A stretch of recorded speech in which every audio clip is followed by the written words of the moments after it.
Dear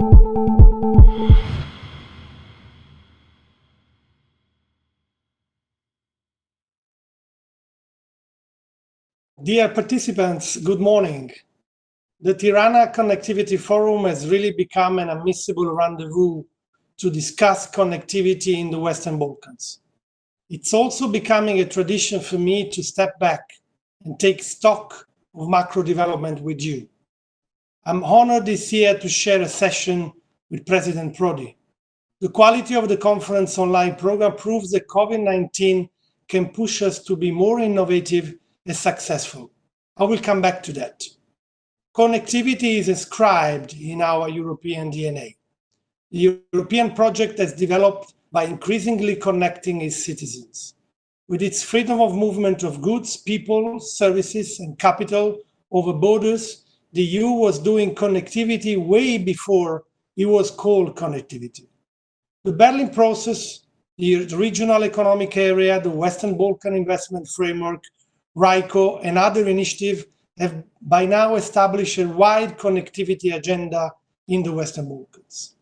As Commissioner Varey said yesterday, in the last 20 years, the EU has provided over 10 billion euro of connectivity-related investment in the region. In Albania, the Western Balkan Investment Framework has supported 33 projects with an overall value of 2.3 billion, including the construction of 800 kilometers of new roads, providing water supply and wastewater treatment for about 300,000 people and better school for 18,400 pupils.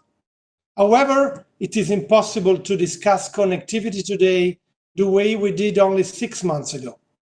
One striking example summarizes the COVID effect on our connectivity effort. In 2019, a total of 3,400 students or academic staff used the Erasmus program to either come to Albania or study in a participating country. In 2020, only 120 will be doing so.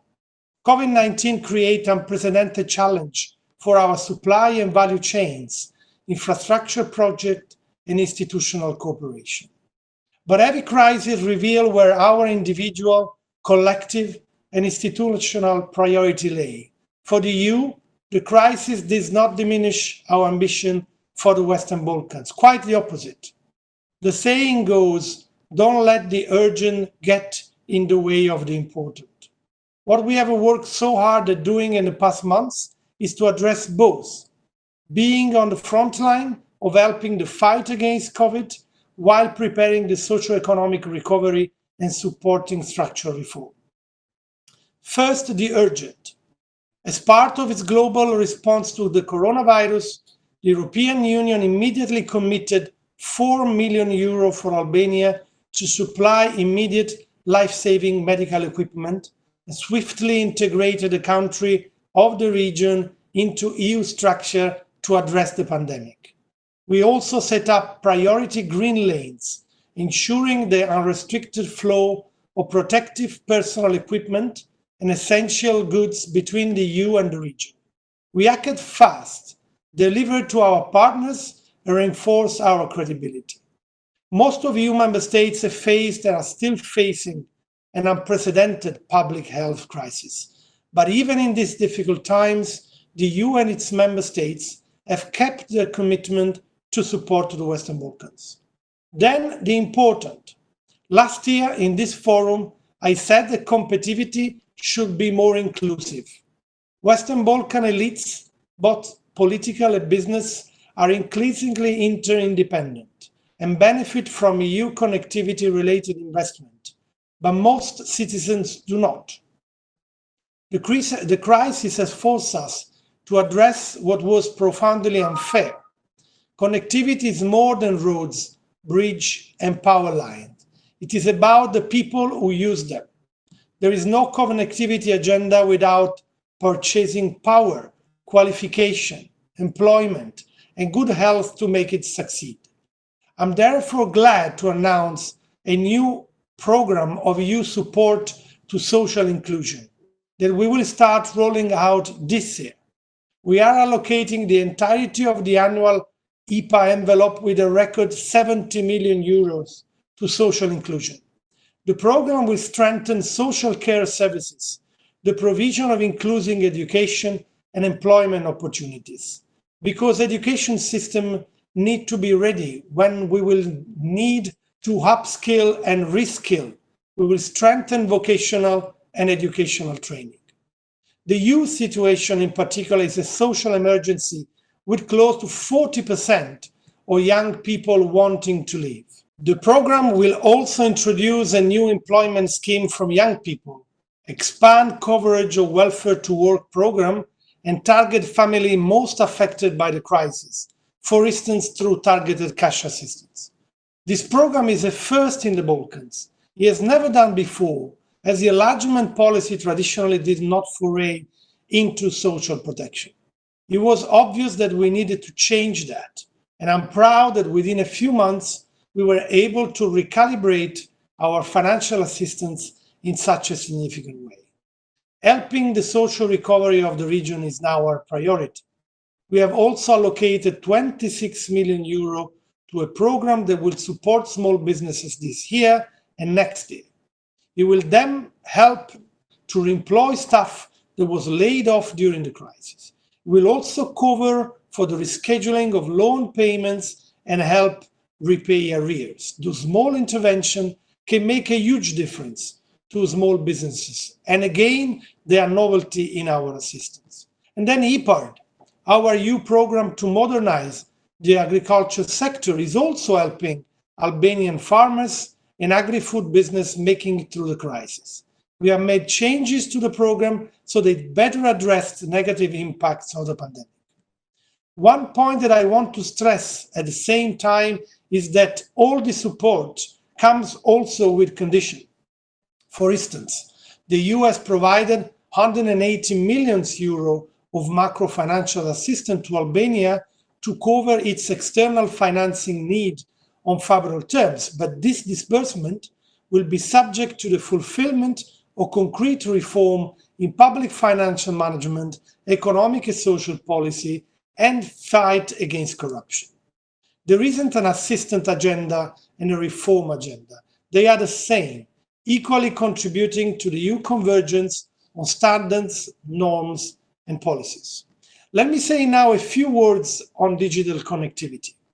If there is one thing that the COVID crisis has done, is accelerating the transition toward a more digital world. Digital solutions like teleworking, home-based learning, or online ordering services have greatly contributed to COVID resilience. At the same time, the pandemic has exposed the digital divide between social groups, country, and region. The Western Balkans have a significantly lower broadband penetration than the EU, and Albania is the lowest of all. Only 1% of rural areas are covered. This is a challenge, but also an opportunity. At the earliest, broadband can be skipped, accelerating the rollout of state-of-the-art technology. This July, we have completed a project to identify the needs, options, and financing structure to build the next generation broadband networks in Albania. And this will form the basis of broadband deployment until 2025, to which the European Investment Bank and the Western Balkans Investment Framework have committed to contribute. Our objective is to reach 70% of households with access to broadband connection in rural areas and to encourage private investment. Dear participants, to conclude, from the very intense past 6 months, I would like to draw 3 lessons on connectivity between the EU and the region. First, the COVID-19 pandemic very clearly confirmed the benefit of European cooperation and solidarity with the Western Balkans. The EU has been, yet again, by far, the biggest donor to strengthen health response and crisis preparedness in the region. We have made funding, equipment available, and our partners are today much better prepared to face a second wave. We need to build on this trust and cooperation to make our economy stronger and our society more resilient. Second, the European Union is not rigid, bureaucratic, and set in its way. In a short period of time, we have entirely redirected our cooperation to support social economic resilience and recovery, proving that the EU can be flexible and swiftly adapt. We are delivering programs that have never been deployed before, out of the deep conviction that the connectivity agenda will fail if it does not invest in human capital. Finally, we need to be much better at communicating EU investment and much bolder in explaining the connectivity agenda. It might surprise you that I close my intervention on communication, but it is essential that citizens understand the direct benefit of the EU. More often than not, people will use EU-funded roads, border crossing points, or training centers without knowing it. During COVID, we have launched a campaign called Europe is Here, focusing on connectivity, because Albania will not become an EU country on the day of accession. It is becoming one every day through every investment that improves the life of Albanians and brings standards closer to those of the European Union. Thank you for your attention.